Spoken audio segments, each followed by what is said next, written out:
how to set alerts on Tradingview. So here's how you do it. You want to choose the stock for which you want to set an alert, and once we enter this page, we'll just view the full chart.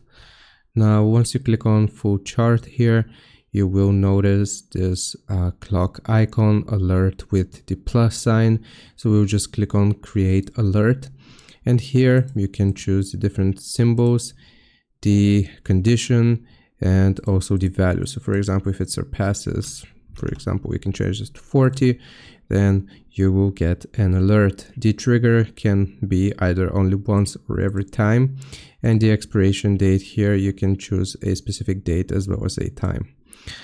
Alert name, you can add a name, so we can do 40 in this case, and a specific message. So here, VIX crossing 40, you can also create or set your own custom message.